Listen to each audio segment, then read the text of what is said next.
Hello everyone, hello dear student, आप सभी का स्वागत है बिहार शिक्षक भर्ती 2024 बीपीएससी टीआरई 3 और टीआरई 4 की तैयारी अगर आप कर रहे हो तो यहाँ पर इस क्लास में मैं आपको कराने वाला हूँ इकोनॉमिक्स के 11th और 12th के लिए, यानी कि स्टैटिक्स के बारे में, सांख्यिकी के बारे में, और इस पर बेस्ड सवाल काफी सारे आते हैं। उन सभी सवालों को आप मेरे साथ इस क्लास में करने वाले हैं। लेकिन आप देखेंगे भाई, इस क्लास में हम हर क्वेश्चन की बात करेंगे। जल्दी से पहला सवाल शुरू करते हैं। अंक गणितीय माध्य यानी अर्थमेटिक मीन। देखो याद रखो, मीन का मतलब होता है एवरेज। एवरेज यानी कि जब भी हम एवरेज निकालते हैं, सामान्य तौर पर जितने भी नंबर्स दिए गए उनको जोड़ लेते हैं और उतने ही नंबर की संख्या से उसको भाग कर देते हैं। ये हमारा मीन होता है, यानी कि एवरेज होता है। लेकिन यहां पर जब हम बात करते हैं, तीन एवरेज होते हैं sir: arithmetic mean, harmonic mean और जियोमेट्रिक मीन। यहां पर आपको याद रखने की जरूरत है, जब हम सभी को प्लस करके डिवाइड करते हैं एन नंबर से, यानी कि वो अर्थमेटिक मीन ही होता है। जब हम सबको मल्टीपल कर लेते हैं नंबर्स को, और जितने भी वो नंबर्स हैं उनको हम यहां पर स्क्वायर यानी कि उस नंबर से उसका स्क्वायर रूट निकाल देते हैं, या तीन है तो क्यूब रूट निकाल देते हैं, तो ये कहलाता है हमारे पास उसका ज्योमेट्रिक मीन हो जाता है। और हार्मोनिक मीन में हम क्या करते हैं, रेसिप्रोकल कर देते हैं, यानी कि जो एन है, जितने नंबर है वो ऊपर आते हैं और डिवाइड में 1 by वैल्यूज हो जाती हैं सारी, और इस तरह से हार्मोनिक मीन निकाला जाता है। अब सवाल में क्योंकि पूछा अर्थमेटिक मीन कैसे निकालते हैं, तो आपने कहा by dividing the sum of all data by the number. सभी को प्लस कर लीजिए पहले और डिवाइड कर दीजिए नंबर से, यह अर्थमेटिक मीन हो जाता है। देखो इस तरह से x1 प्लस x2 मान लीजिए, और ये चलता रहेगा आपके पास xn तक। प्लस करेंगे तो इसको n से भाग करेंगे।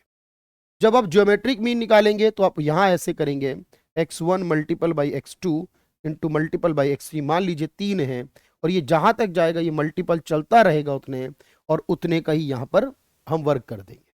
और HM यानी हार्मोनिक मीन निकालना हो तो n को ऊपर रखेंगे, 1/x1 होगा प्लस 1/x2 होगा प्लस 1/x3 होगा, डिवाइड करते जाएंगे, प्लस 1/xn हो जाएगा। इस तरह से ये आपका हार्मोनिक मीन में आ जाता है।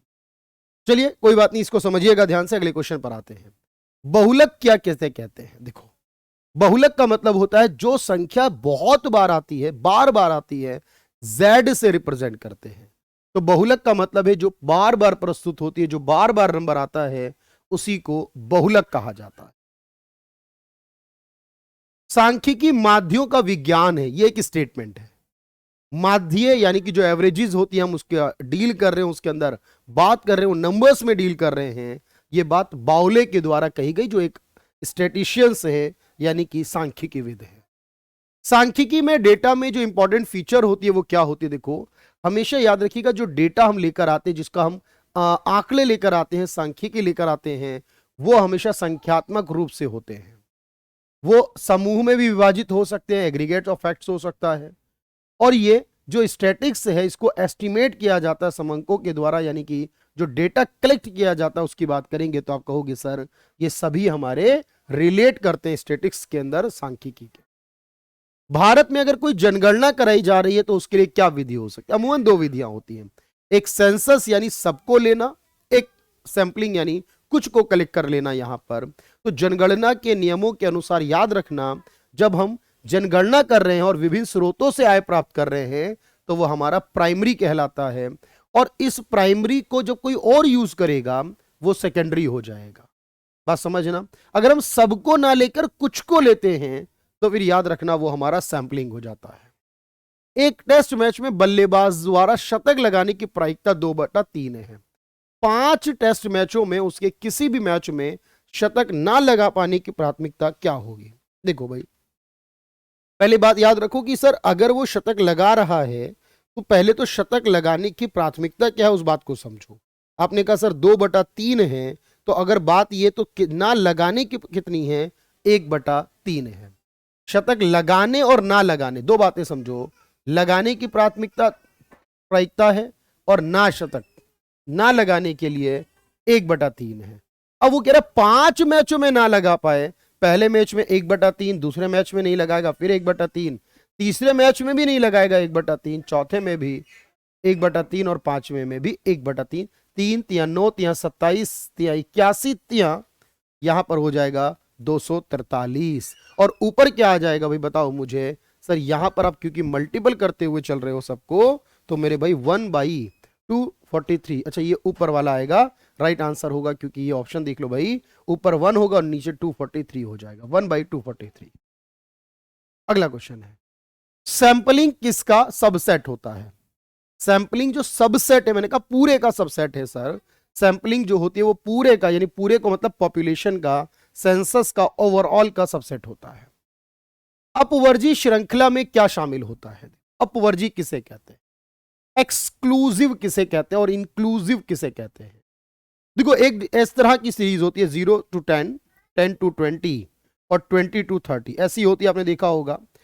एक होती है इस प्रकार की 0 to 9, 10 to 19, 20 to 29, और एक ऐसी होती है 10 से कम या अधिक, 20 से कम और 30 से कम, या इसको अधिक भी कह सकते हैं, 10 से अधिक, 20 से अधिक और 30 से अधिक।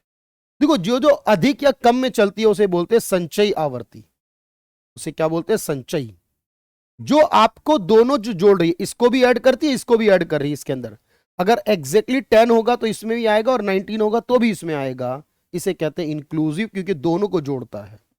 इसमें क्या होगा, देखो 10 यहां लोगे या यहां लोगे, या 0 to 9 होगा, 10 इसमें आएगा, 19 तक जाएगा, 20 इसमें आएगा, इसे बोलते हैं एक्सक्लूसिव। इसमें एक को लेते और एक को नहीं लेते, यानी ऊपरी वर्ग सीमा को छोड़ दिया जाता है जिसमें, उसे एक्सक्लूसिव कहते हैं, और जिसमें दोनों को लिया जाता है उसको इंक्लूसिव कहते हैं। वे सारणी जो अंकों और उनकी बारंबारता को दर्शाती है, वो सारणी बनाई जाती है कि कौन सा नंबर कितनी बार आया है। आपने देखा होगा जब हम कहते हैं कि कोई नंबर, जैसे मान लो 4 नंबर है सर और ये 5 बार आया, तो हम ऐसे बनाते हैं, 1 बार आया तो 1, 2 बार 2, 3 बार 3, 4 बार 4, उसके बाद 5वीं बार में ऐसे कर देते हैं। ये फ्रीक्वेंसी डिस्ट्रीब्यूशन टेबल होती है हमारी, जो इस तरह से नंबर को गिनने का काम करती है। ऐसी प्रतिचयन विधि जिसमें जनसंख्या के हमेशा 10वें पद को लिया जाए। 10वें पद का मतलब है कि मान लीजिए हमारे पास 100 या 200 या 2000 कुछ भी 100 लोग हैं, उनको कैलकुलेट करना है, 100 स्टूडेंट हैं, हम उसको देखना चाहते हैं भाई, उसके लिए कैलकुलेट करना चाहते हैं, सैंपल करना चाहते हैं उनमें से किसी 10 का। तो हमने यहां रूल बनाया कि हम जो 1 रोल नंबर है उसको लेंगे, या 11 रोल नंबर है उसको लेंगे, 21 रोल नंबर को लेंगे, इस तरह से 91 रोल नंबर तक पहुंचेंगे। हर 10-10 की गैप पर, इसको ऐसे कह लो या ये कह लो, 5 लिया, कुछ भी मान लीजिए, तो 5 लिया, 15 लेंगे, 25 लेंगे, इस तरह से हम 95 लेंगे, या फिर 10 लेंगे, 20 लेंगे, और इस तरह से हम लास्ट में 100, मतलब 10 को चुनने, और वो एक सिस्टम बना दिया पूरा कि यही रूल चलेगा। इसे कहते हैं सिस्टमेटिक सैंपलिंग।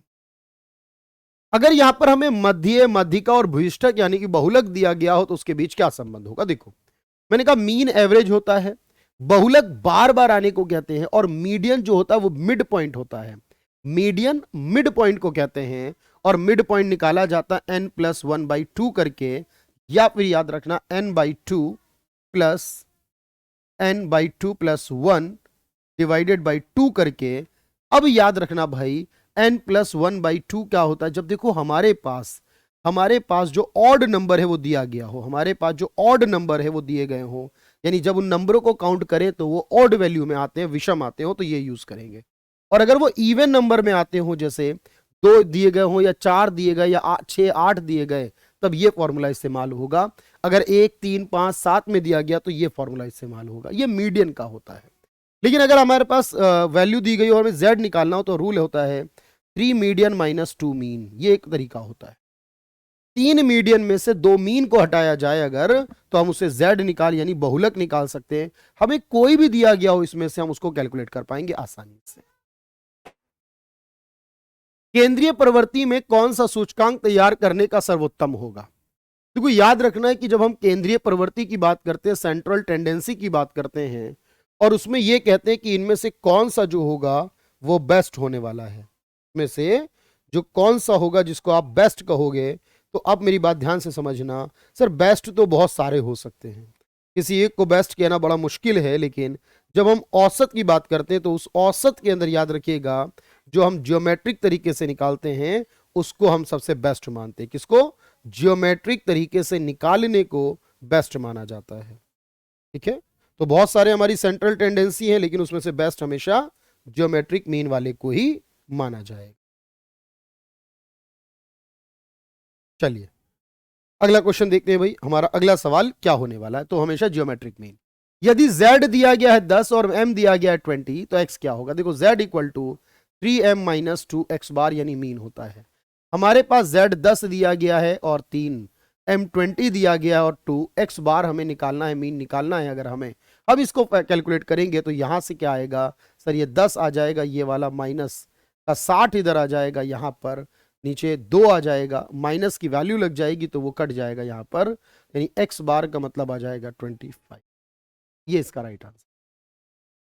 प्रश्नावली का उपयोग किया जा रहा हो तो सोचिए प्राथमिक डेटा या सेकेंडरी डेटा है। अगर आप किसी से सवाल कर रहे हो और सवाल करके उसका आंकड़े कलेक्ट कर रहे हो, तो जैसे कि जनगणना में होता है हमेशा, ये इसके प्राइमरी डेटा माना जाता है प्रश्नावली का उपयोग करके। नीचे जो श्रृंखला दी गई है 2, 6, 3, 10, 8, 13, 12, 4, अब इसमें माध्यिका निकालनी है। मैंने कहा पहले देखो कितने हैं सर, इसको लिखो, दो सीक्वेंस में लिखो आप, या तो बढ़ते में या घटते क्रम में लिखो। 2, 3, 4, 4 के बाद 6, 6 के बाद 8, 12 और 13 है ये, और तो कुछ नहीं है ना भाई, देख लेना। एक देखो 1, 2, 3, 4, 5, 6, 7, 8, 1, 2, 3, 4, 5, 6, 7, कोई नंबर रह गया, इसका मतलब 10 रह गया भाई। अब ये क्योंकि देखो 8 नंबर है टोटल, अब मैंने बताया 8 को नहीं करना है सर हमें, अब हम क्या करेंगे सर, 8/2 करेंगे, प्लस 8/2 प्लस 1, और इसका जो पद आएगा उसका 2 करेंगे। याद रखो नंबर का नहीं, पद का, याद रखना पद का, यानी चौथा वो जो होगा वो फोर्थ, प्लस जो फिफ्थ होगा वो चौथा, और पांचवा नंबर जो आएगा उसको 2 से भाग करेंगे। सर चौथा नंबर है 6, पांचवा नंबर है 8, और इसको भाग करेंगे 2 से, तो जवाब आएगा 7। यानी इसकी जो मिड वैल्यू बनेगी वो 7 बनेगी। ये फॉर्मूले के तरीके से बताया मैंने, लेकिन वैसे भी आपको पता है सर कि ये टोटल हमारे 8 नंबर है, तो हमने 3 इधर छोड़े, 3 इधर छोड़े, बीच के 2 बच गए, इन दोनों को जोड़ के भाग करके भी निकाल सकते थे। यदि x और y दो स्वतंत्र चर है तो उनका सह प्रसरण क्या होगा। अगर x और y जो है देखो हमारे दो ऐसे चर हैं, देखो जब हम दो चीजों के बीच में रिलेशन निकालते हैं सर, और उन दोनों का रिलेशन हम कैलकुलेट करते हैं, उसको को रिलेशन कहा जाता है, सह संबंध कहा जाता है। अगर दो चीजें बिल्कुल एक दूसरे से रिलेट करती हैं तो याद रखना सह संबंध जो होता है वो -1 से लेकर +1 तक होता है, -1 से लेकर वो +1 तक चलता है। और इसी को बस मेरे भाई याद रखना है आपको, -1 से लेकर +1 तक। अब देखो यहां पर इस बात को और समझना कि सर अगर हम और बेहतर प्रैक्टिस करना चाहते हैं तो उसके लिए आप क्या कर सकते हैं, मेरे साथ आप जुड़ सकते हैं कैरियर विल ऐप पर। इस प्रैक्टिस बैच के अंदर जो बीपीएससी टीआरई 3 है, यानी हमारे लिए ये इकोनॉमिक्स की लाइव प्रैक्टिस क्लास का बैच है 11th और 12th क्लास के लिए। इसको 9,999 अमाउंट में, यानी कि 999 रुपए में आप परचेज कर सकते हैं, और इसके अंदर आपको पूरा मिल रहा है कंटेंट, यानी लाइव प्रैक्टिस क्लास है। जो क्लासेस अब तक हो चुकी हैं उनकी रिकॉर्डेड वीडियो भी होंगी, जो कंटेंट क्लास होती है उसकी भी रिकॉर्डेड वीडियो यहाँ अवेलेबल है इसके अंदर। ये सब कुछ देखो, जब दो चर बिल्कुल स्वतंत्र हैं, उनका आपस में कोई संबंध ही नहीं है, तो वहां कोरिलेशन जो होगा वो आपके पास क्या हो जाएगा, वो 0 हो जाएगा। याद रखना वैसे भी कोरिलेशन -1 से लेकर +1 के बीच में ही होता है, दो तो वैसे भी हो ही नहीं सकता। अगर दोनों पॉजिटिव रिलेट कर रहे हैं तो +1 तक होगा, दोनों नेगेटिव रिलेट कर रहे हैं तो माइनस, और बिल्कुल रिलेट नहीं कर रहे तो 0। यानी जितना छोटा नंबर आएगा इस तरफ से या इस तरफ से, वो याद रखना कम रिलेशन बताएगा, बड़ा नंबर ज्यादा रिलेशन बताएगा। जियोमेट्रिक मीन को निकालना हो तो कैसे निकालते हैं, देखो जियोमेट्रिक मीन निकालने का तरीका होता है अरिथमेटिक मीन और हार्मोनिक मीन का मल्टीपल करना। अगर आपको हार्मोनिक मीन की वैल्यू दी जाए और अरिथमेटिक मीन की, तो आप उसका मल्टीपल करके स्क्वायर कर दीजिए, ज्योमेट्रिक मीन निकाल सकते हैं। ये इसका तरीका होता है। सांख्यिकी अनुमानों और संभावितों का विज्ञान है, ये बात किसने कही है। सांख्यिकी अनुमानों का विज्ञान है, ये बात किसने कही है। देखो क्योंकि आपको पता है सर ये स्टेटमेंट वाले सवाल हैं, यहां पर एक व्यक्ति है बॉडिंगटन के नाम से, उन्होंने ये बात कही है कि सांख्यिकी अनुमानों और संभावितों का विज्ञान है। दो प्रतिमान रेखाएं जितनी दूर होंगी, दो लाइन के बीच का संबंध जितना पास होगा संबंध गहरा होगा, दूर होंगे संबंध कम हो जाएगा। याद रखना अगर दो रेखाएं जितनी दूर होंगी उनके बीच का संबंध उतना ही कम होगा। सह संबंध का अभिप्राय क्या होगा, कोरिलेशन क्या होता है सर। मैंने बताया दो चीजों के बीच का संबंध निकालना, दो चीज के बीच का, उनके बीच के इंटरडिपेंडेंस को निकालना, दो चरों के बीच के संबंध को निकालना, इसको बोला जाता है सर उसके बीच में कोरिलेशन, सह संबंध है। अगर किसी चीज को 4 बराबर भागों में बांटा जाए तो क्या कहेंगे? देखो, किसी चीज को 2 भागों में बांटना हाफ हो जाता है, 4 भागों में बांटना क्वार्टाइल यानी क्वार्टर हो जाता है, 10 भागों में बांटना डेसिमल हो जाता है, 100 भागों में बांटना परसेंटाइल हो जाता है। इसी प्रकार से याद रखना, 4 भागों में बांटने को क्वार्टाइल कहते हैं। जब निचली और ऊपरी दोनों सीमाओं पर विचार करते हैं तो उसको क्या कहा जाता है? निचली और ऊपरी दोनों सीमाओं पर अगर विचार किया जाए तो उसको मैंने क्या बताया था, जिसमें दोनों को लिया जाए वो इंक्लूसिव है, जिसमें नीचे वाले को ले आप ऊपर वाले को नहीं, क्योंकि ऊपर वाला अगले वाले में पहुंच जाता है। मैंने बताया 0 से 10 ये वाला केस अगर हो तो उसको मैंने बताया था क्या होगा सर, इसमें दोनों नहीं ले सकते आप, क्योंकि 10 को यहां लेना है तो उसको एक्सक्लूसिव कहते हैं। यहां पर सवाल इंक्लूसिव का है। टी परीक्षण विकसित किया गया है, ये किसके द्वारा? देखो, टी परीक्षण क्या है? देखो यहां पर ये हमारे पास जो अलग अलग चीजें होती हैं स्टैटिस्टिक्स के अंदर, उसमें हमारे पास फिशर मेथड होता है, हमारे पास अलग अलग मेथड्स होते हैं, और यहाँ विलियम गॉस नाम के व्यक्ति इन्होंने टी परीक्षण को लेकर आए थे। एक सामान्य वितरण की अगर बात की जाए तो उसमें क्या होगा? सामान्य वितरण में, सामान्य वितरण मतलब सामान्य डेटा जो अवेलेबल है उसमें ये कहते हैं जो मीन है, जो मीडियन है और जो मोड है वो तीनों बराबर होते हैं। कुछ बातों को याद भी रखा जा सकता है, और इसकी कंप्लीट क्लास आप करेंगे तो ऑब्वियस से सब कुछ समझ में आएगा कि सर मीन, मोड, मीडियन तीनों को बराबर माना जाता है। पारिवारिक व्यय को दर्शाना है तो उसका सबसे बेस्ट तरीका क्या होगा? अगर परिवार के खर्चों को दर्शाना है, कंपनी के खर्चों को दर्शाना है, सरकार के बजट को दर्शाना है कि कहां से पैसा आया या गया, तो उसका सबसे बढ़िया तरीका होता है पाई चार्ट बनाना, पाई डायग्राम बनाना। तो इस तरीके के सवाल आपको लगातार करने हैं मेरे साथ। मैं यहाँ पर बहुत सारे टॉपिक्स की क्लासेस दे चुका हूं और आगे भी देता रहूंगा एग्जाम तक, ये सब कुछ आता रहेगा। और अगर आप चाहते हैं बिहार का जाति सर्वेक्षण 2023 के ऊपर क्लास मिले, या फिर चाहते हैं बिहार जनगणना 2011 पर क्लास हो, या बिहार बजट 2024-25 जो आ चुका है अभी सम्राट चौधरी के द्वारा लाया गया, उस पर क्लास है, ये सब कुछ इसी चैनल पर अवेलेबल है आपके पास। अब जाइए प्लेलिस्ट के अंदर, वहां देखेंगे जातिगत सर्वेक्षण भी होगा, जनगणना 2011 के आंकड़े भी होंगे, और साथ ही बजट 2024-25 भी होगा, बिहार की करंट अफेयर भी होगी, नेशनल करंट अफेयर भी होगी, बिहार की जीके, नेशनल जीके, और उसके अलावा पिछली बार जो बीपीएससी टीआरई 1 टीआरई 2 हो चुका है उनके पेपर का भी एनालिसिस यहां पर मिलेगा आपको। सब कुछ इस चैनल पर सब्सक्राइब कर लीजिए, शेयर कर दीजिए, पॉजिटिव रहिए, पॉजिटिव रिजल्ट जरूर आएगा। Thank you everyone.